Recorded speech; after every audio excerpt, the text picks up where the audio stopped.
Баршаңызға сәлем. Менің YouTube арнама тіркеліп, лайк басып, пікір қалдыруды ұмытпаңыздар. Бүгін осындай өте керемет болып шығатын, 2 ғана картоптан және 1 ғана жұмыртқадан жасалатын осындай керемет тіске басар дайындаймыз. Сіздер де дәл осы рецепт бойынша міндетті жасап көріңіздер. Өте дәмді, өте жылдам дайындалатын тағамдардың бірі. Ең алдымен 2 дана жұмыртқамызды дәл етіп, майдалап турап аламыз. Яғни тез пісу үшін майдалап тураймыз. 2 ғана жұмыртқа болса жеткілікті.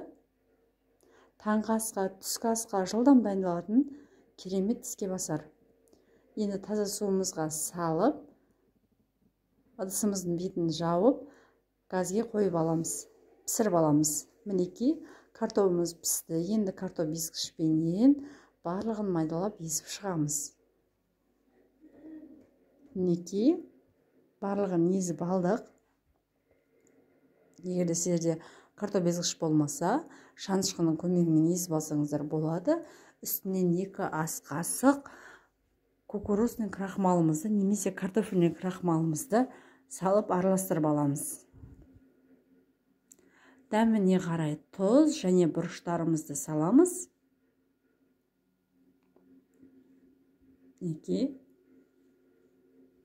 тұз бұрыштарымызды салып, жақсылап араластырып алдық.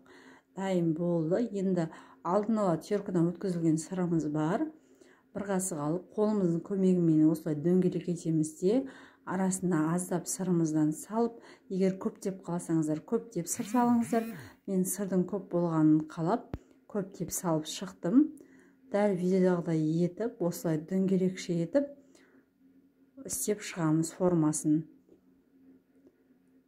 Мінекей, осындай форма пайда болды. Егер де сіздер бұндай форма қаламасаңыздар, дөңгелек етіп жасасаңыздар болады.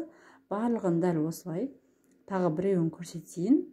Арасына сыр салып, соның жан-жағын бүктеп, 4 бұрышты етіп, формасын келтіреміз. Мінекей, барлығына форма келтіріп, арасына сыр салып шықтым. Енді ұнымыз, жұмыртқамыз және панировочный сухарий қажет болады. Жұмыртқамыздың үстінен азырақ тұзымызды себіп, 1 келкі болғанша шанышқының көмегімен араластырып аламыз. Енді бірінші ұнға аунатып аламыз.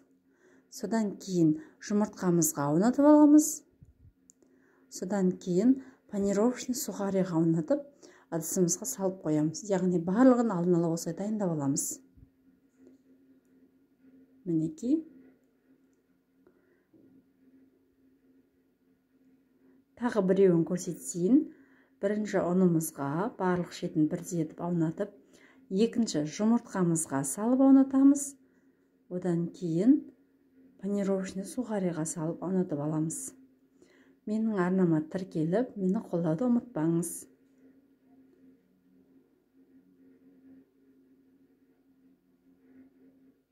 Мінекей, енді қойдық.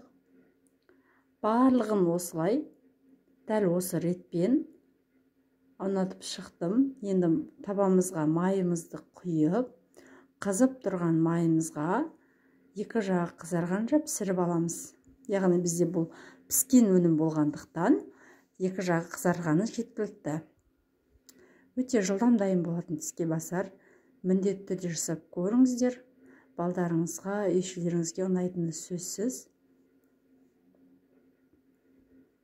Мінекей.